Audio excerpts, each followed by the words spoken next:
Radio Flamme. Un sujet un peu sérieux aujourd'hui, puisqu'on va aborder la question de la réglementation concernant les chiens dits dangereux. Les chiens dits dangereux, disais-tu. D'accord. Exactement, les chiens dits dangereux. Puisqu'on a déjà évoqué, donc il y a un mois, on a parlé des groupes de chiens. Il y a 15 jours, on a parlé des groupes de races. Et là, on va parler des catégories. Tout ça est réglementé par la loi du 6 janvier 1999. D'accord, donc c'est cette loi-là qui régit en fait les dispositions concernant les chiens dits dangereux. Et donc cette loi prévoit la catégorisation des chiens dits dangereux en deux groupes. D'accord, donc une catégorie 1 dont on va parler, une catégorie 2 dont on va parler. Et elle impose aussi cette loi des obligations aux propriétaires des chiens, des chiens dits dangereux. Forcément, parce que le chien, j'imagine, est considéré comme une arme ou quelque part. Eh ben voilà, oui, effectivement, voilà, il est effectivement considéré comme potentiellement, oui, que la loi le dit bien, dangereux, voilà. Donc, alors même si, attention, je tiens quand même à le préciser, c'est pas parce qu'on a des chiens qui sont catégorisés, dits dangereux, qu'ils sont dangereux, d'accord? C'est aussi une question d'éducation, de comportement. À l'inverse, on a des chiens qui ne sont pas catégorisés et qui sont dangereux aussi, parce qu'ils mordent également. Voilà. Tous les chiens mordent. Tous les chiens mordent, exactement. C'est une tautologie, ça. Exactement, voilà. Et tous les chiens mal éduqués, peuvent potentiellement être dangereux. Donc attention. Un petit cocker sournois, ça te becte les mollets aussi, voilà, ça. Voilà. Donc voilà, ça c'est vraiment important de le dire. Donc cette loi qui catégorise les chiens est basée en fait sur des critères morphologiques. Donc pourquoi les chiens sont en catégorie 1 ou 2 ? C'est parce qu'ils répondent à des critères morphologiques bien particuliers. Donc la loi dit des choses très précises. Donc elle désigne donc des molosses qui sont définis alors par un corps massif et épais, une forte ossature et un cou épais. Voilà. En fait, ce sont ces critères-là qui désignent les chiens de catégorie 1 et de catégorie 2. Et on ne rajoute pas la pression de la mâchoire, non ? On n'ajoute pas la pression de la mâchoire, non. Alors après, il y a, on peut rentrer dans le détail, mais je vais pas vous noyer avec tout ça. Mais ça, c'est vraiment les trois caractéristiques principales pour désigner les chiens dits dangereux. C'est le méchant chien de dessin animé qu'on voit dans les Titi et Sylvestre, et puis il y a toujours le méchant molosse là qui est là. Ouais. Voilà. Il est tout en torse, avec une gueule méchante. Le torse, le poitrail fait partie des caractéristiques de ces chiens-là. Et donc tout ça pour dire que c'est quand même une loi basée sur des critères morphologiques. C'est pas parce que on a un chien puissant avec un corps massif, une forte ossature, un cou épais qui va forcément être dangereux. Donc pour autant la loi elle se base là-dessus. Et puis si on veut aussi aller un petit peu plus loin, on voit bien que ce sont quand même des critères relativement subjectifs. C'est quoi un corps massif et épais? À partir de quel moment on considère que c'est massif et épais? C'est quoi un cou épais? Je pense qu'ils font référence à la morphologie du bulldog. Voilà. C'est donc ça, effectivement, c'est le dog effectivement qui est quand même la référence au départ. Mais donc alors après ceci dit, on va rentrer dans le détail et vous allez voir qu'il y a des chiens de race qui sont vraiment désignés et puis des chiens d'apparence aussi qui sont vraiment désignés. Justement, alors la catégorie 1, ça concerne donc les chiens dits d'attaque. Alors voilà, donc les chiens dits d'attaque. Dans cette catégorie 1, on va retrouver des chiens qui ne sont pas inscrits au LOF. Rappelez-vous, je vous ai parlé du LOF. Ce ne sont pas des chiens de pure race. Dans la catégorie 1, ce ne sont jamais des chiens de pure race. Donc très important, les chiens d'attaque ne sont pas des chiens forcément pure race. Voilà, selon cette loi, pour entrer dans cette catégorie. Jamais de chiens pure race dans la catégorie 1, d'accord ? Donc ça veut dire qu'on va simplement retrouver des chiens, rappelez-vous, je vous en ai parlé aussi, d'apparence de race ou de type de race, mais pas des chiens pure race. Il y a une raison à ça, non ? Non, c'est simplement le législateur qui a simplement défini les catégories de cette façon-là. Alors il y a quand même une raison, il y a quand même une raison sous-jacente, c'est que en fait, et on va le voir tout à l'heure, en fait, les chiens qui appartiennent à cette catégorie-là ne peuvent pas se reproduire, d'accord ? Donc rappelez-vous, dans le LOF, les chiens inscrits au LOF, ce sont des chiens qui ont un pédigré, qui ont vocation à perpétuer la race. D'accord ? Donc là, puisque on ne veut pas que ces chiens se reproduisent dans catégorie 1, forcément ils ne peuvent pas être inscrits au LOF. Ah d'accord, mais ce n'est pas pour ça qu'ils sont stérilisés, non. Alors ils ont l'obligation. Ah si, d'accord. On va le voir après aussi. Ils ont l'obligation d'être stérilisés. Dans cette catégorie, donc des chiens d'apparence morphologique de type American Stafford Terrier, ce qu'on appelle aussi les Amstaff, et donc ce sont des chiens dits de type pitbull. Oui, je vois bien. Oui, ça fait peur, ça. Ouais, ça fait peur d'aspect. Hein. Oui, d'aspect, parce que c'est vrai, ils sont très très musclés, assez puissants, mais bon. C'est le premier type de race. Deuxième type de race, ce sont les mastifs. Alors, ils sont peut-être un petit peu moins connus. Vous irez voir sur Google aussi. Ils sont des chiens plus gros, plus imposants. Ceci dit, qui ont un regard, qui ont l'air un regard très sympa. Enfin voilà, mais pour autant ils sont catégorisés. Et puis on a les chiens de type Tosa. Donc ça, ce sont des chiens. C'est quoi, c'est un chien japonais, ça? Oui, tout à fait. C'est ce que j'allais te dire. Ils sont issus donc du Japon et ils ont été beaucoup utilisés pour les combats. Ils se jettent comme des kamikazes sur les gens, c'est ça? Ils étaient un peu dressés pour ça, ouais, certainement. Donc de type Tosa. Donc voilà les 3 chiens de type qui constituent la catégorie 1. Pour la catégorie 2, donc là, on est sur des chiens pure race, donc inscrits au LOF. Ah, donc les chiens pure race peuvent être dangereux aussi, alors. Voilà. D'accord. Donc ils sont en catégorie 2 et ce sont des chiens dits de garde ou de défense. D'accord? Donc là, on n'est plus sur les chiens dits d'attaque. Mais d'ailleurs, ça fait référence à la chronique précédente où on n'avait pas cette catégorie là dans les 10 catégories, chiens de garde ou de défense. Non, on n'avait pas ça. Ah non, on n'avait pas, non. Non, parce qu'on était sur les groupes.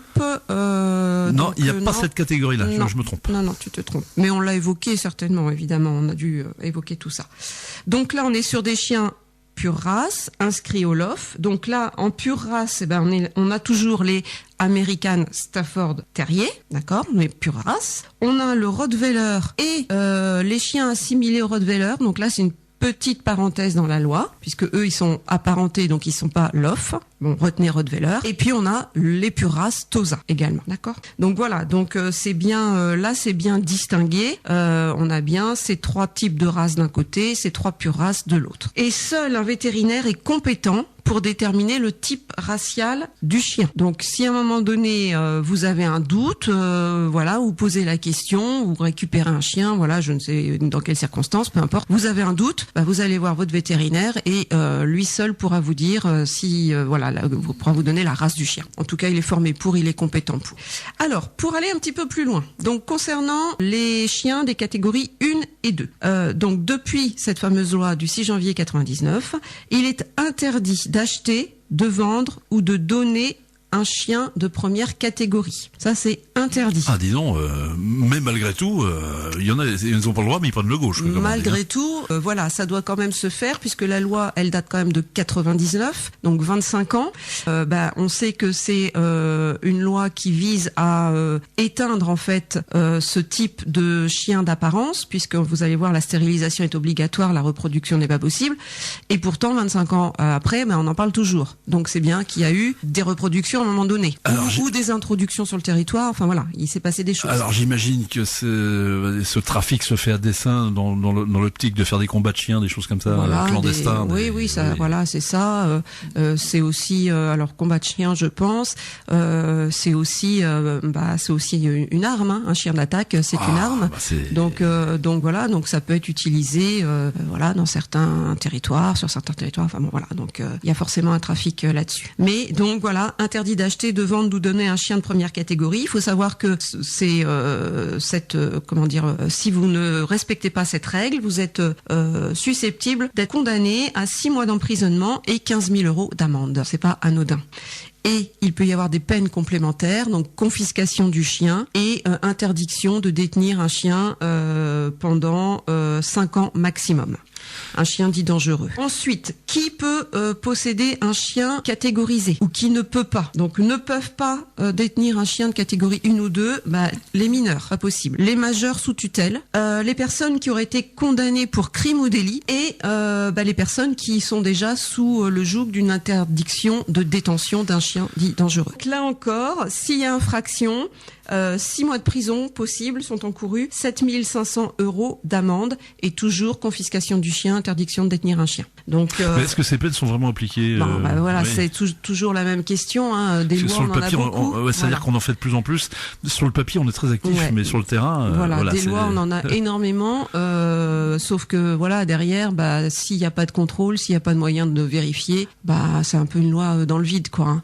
Donc on sait bien que aujourd'hui, la priorité est certainement donnée à d'autres choses que ça. Bon, pour autant, nul n'est censé ignorer la loi et voilà, et ça s'applique si on n'est pas dans les clous, ça s'applique. Donc les chiens de catégorie 1 doivent être stérilisés obligatoirement. On va voir le vétérinaire qui fait une petite opération et voilà, c'est réglé. Stérilisation obligatoire pour les chiens de catégorie 1. Ensuite, pour les 2 catégories, il faut obtenir une attestation d'aptitude à la détention du chien. Donc ça, c'est obligatoire. Donc pour obtenir cette attestation, il faut suivre une formation d'1 journée. Formation qui n'est pas gratuite, évidemment, et qui est à la charge du propriétaire du chien. Et en gros, qui consiste...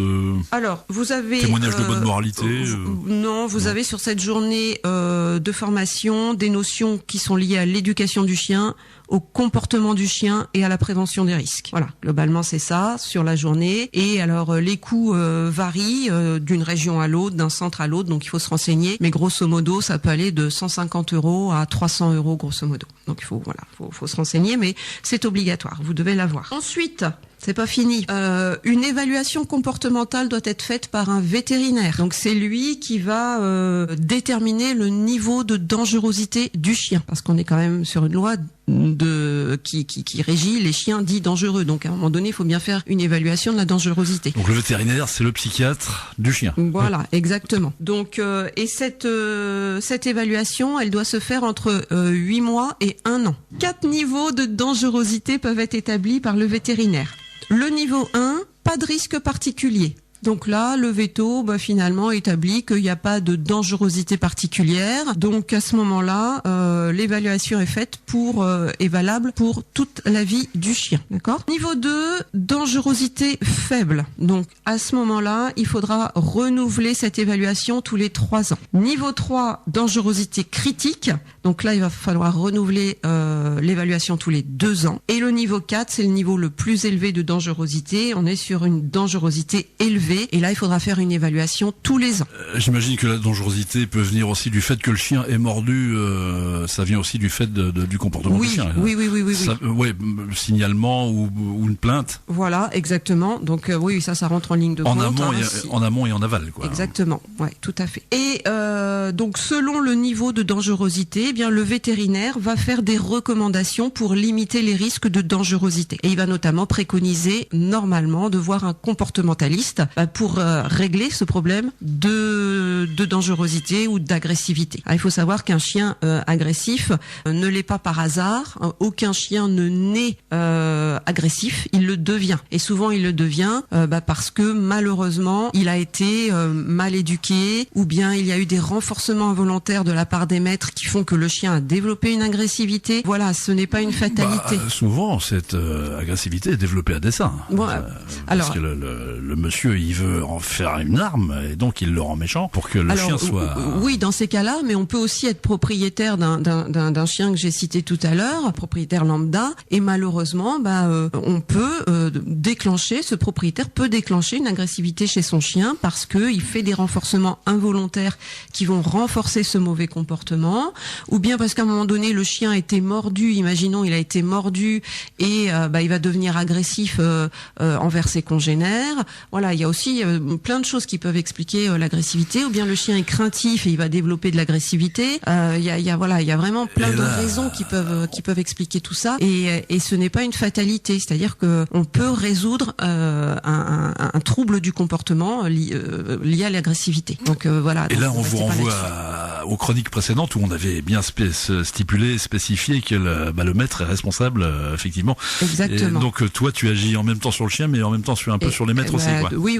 De toute façon, c'est un duo. Donc le chien peut progresser, mais si le maître ne progresse pas, malheureusement, les efforts du chien vont tomber à l'eau et le chien va régresser. À l'inverse, le maître peut progresser et puis le chien peut avoir plus de difficultés parce que même si le maître progresse, s'il fait pas bosser son chien, bah voilà, le chien va pas progresser. Enfin, en fait, c'est comme il faut vraiment avancer ensemble, quoi. Il faut savoir aussi que si un chien est identifié sur un niveau 4, le vétérinaire peut... ah oui, on n'a pas dit, il y a 4 niveaux. Hein. Il y a 4 niveaux, hein, d'accord. Le 4, c'est le plus dangereux. Et là, le vétérinaire peut conseiller de placer le chien dans un lieu de détention adapté pour limiter les risques. Alors, c'est quoi un lieu de détention adapté? Bah, ça peut être, malheureusement, vous placez votre chien en chenil et il doit jamais sortir. Bon, évidemment, c'est absolument pas une solution pour régler le problème de l'agressivité. C'est une solution qui va limiter les risques, mais ça va rien régler. Donc ça, il faut quand même le savoir. Et il faut savoir que le vétérinaire peut aussi jusqu'à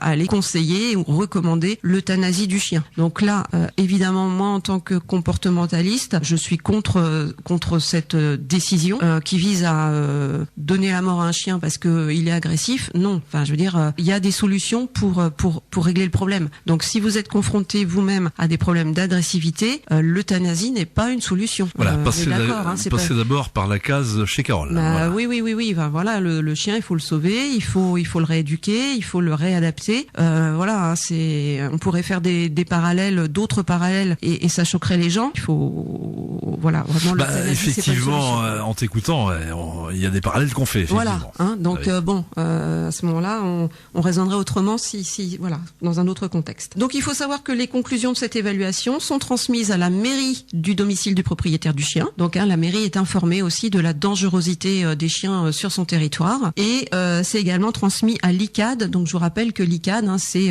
l'organisme qui gère l'identification des chiens et l'identification et la gestion des chiens. Si vous ne faites pas cette évaluation, vous encourez une amende de 750 €.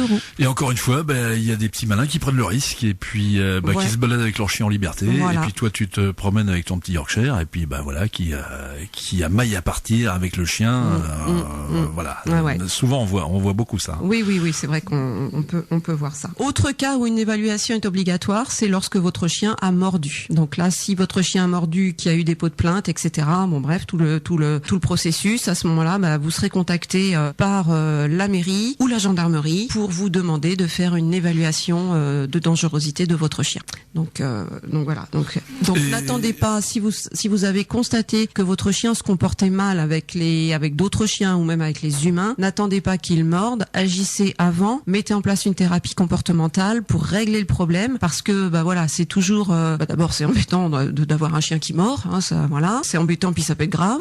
Et puis derrière, vous encourez aussi toute une procédure, une injonction de faire des choses. Voilà, la mairie va vous contacter, les gendarmes peuvent arriver chez vous. Enfin bon, c'est jamais bien agréable, quoi. Donc voilà, traitez le problème en amont. N'attendez pas que la situation s'aggrave. Statistiquement, ça représente beaucoup de chiens, ça, non? Alors j'ai pas de chiffres. Ouais, c'est une bonne question, mais j'ai pas de chiffres à te donner. Donc là, il faudra vérifier sur le net. Voilà, exactement, vérifier sur le net. Autre obligation, parce que c'est pas fini. Autre obligation, vous devez avoir une assurance responsabilité civile qui va couvrir les risques potentiels que votre chien va faire courir à l'entourage. Donc ça, c'est obligatoire également. Amende de 450 € si c'est pas respecté. Donc vous voyez que ça commence à faire beaucoup, hein. 450 par-ci, 750 par-là. Ça revient cher d'avoir un animal, hein. Donc voilà, donc avoir un chien catégorisé, voilà, pourquoi pas, hein. Je veux dire, c'est un choix, mais il faut savoir que si vous ne respectez pas la loi, ça peut vous coûter cher à un moment donné. Encore une autre obligation, il faut être titulaire d'un permis de détention qui va être délivré par la mairie. Mais c'est vrai, de la manière dont tu en parles, ça fait vraiment penser à une arme. Tu sais, oui, c'est vrai. Hein. Parce qu'effectivement, quand tu as une arme, t'as vachement de protocole. Ouais, là, on est vraiment dans ça. Hein. C'est ça. Hein. De toute façon, c'est vraiment cette loi. D'abord, cette loi, l'origine de la loi, c'est parce qu'effectivement, il y avait comme ça des propriétaires de chiens qui se promenaient avec, malheureusement, avec des chiens dits dangereux, des chiens qui ont été dressés pour le combat. Il y a eu des problèmes et suite à tout ça, il a fallu que le législateur intervienne. Mais oui, les chiens peuvent être utilisés comme des armes, on le sait bien, hein, donc il faut faire attention. Être titulaire d'un permis de détention délivré par la mairie, donc ce permis de détention, il est gratuit. Si vous ne le demandez pas à la mairie, encore une fois, amende de 750 € et votre chien peut être emmené à la fourrière et il peut être euthanasié. Donc là, c'est pareil, voilà, si vous aimez votre chien, attention, ça, c'est pas anodin. Enfin, le chien doit être vacciné contre la rage, vaccination obligatoire. Et puis pour les chiens de catégorie 1 uniquement, il faut savoir que les transports en commun sont interdits. Hein, il peut pas monter dans les transports en commun. Même avec une muselière. Même avec une muselière. Alors, avec une muselière, c'est possible, mais pour les chiens de catégorie 2. Les chiens de catégorie 1, c'est même pas la peine d'y penser. Vous prenez pas le bus, vous prenez pas le train, rien. Les lieux publics sont interdits également, même avec une muselière. Ah bon. Ouais. Alors, mais comment tu fais pour aller le promener dans ces cas-là? Ah bah oui, parce que t'es pas censé en détenir un, donc. Oui, si t'en détiens un, si tu peux en détenir un. Hein, si tu te conformes à la réglementation que je viens de citer, tu peux en avoir un. On peut pas faire grand-chose finalement. Hein. Mais voilà, hein, ça reste, c'est d'autant plus contraignant, quoi. Hein. Donc les locaux ouverts au public sont interdits. Donc c'est des chiens de prisonniers finalement. C'est des chiens qui malheureusement, effectivement, vont pas pouvoir évoluer avec leur maître. Et puis ce sont des chiens qui sont également interdits dans les parties communes des immeubles collectifs. Donc vous ne pouvez pas rentrer dans une partie commune d'un immeuble collectif avec un chien de catégorie 1. Pour les chiens de catégorie 2, l'accès à tous ces endroits que je viens de citer un petit bracelet électronique est possible, ça pourrait, mais en laisse et en muselière. Voilà. Hein, donc vous voyez, c'est pas anodin d'avoir un chien de catégorie 1 ou 2. Alors évidemment, tout ça, les gens s'en passent puisqu'ils vont pas forcément le déclarer. Voilà, ils vont pas forcément le déclarer. Bon, évidemment, hein,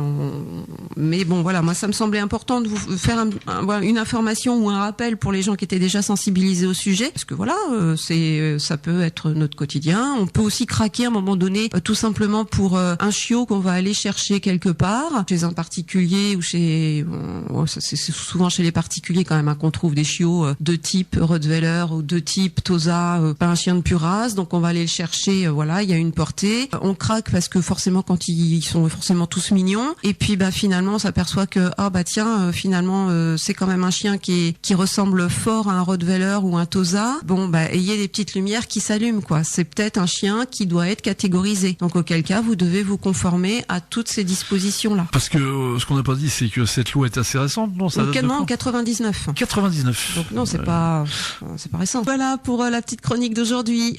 C'était une chronique très instructive, avec un ton un peu plus sentencieux, mais c'est normal parce que là, on était quand même dans la prévoyance. C'est vrai. Oui, mais il faut savoir aussi à quoi on s'expose dans 15 jours. Dans 15 jours, ma chère Carole. Radio Flamme.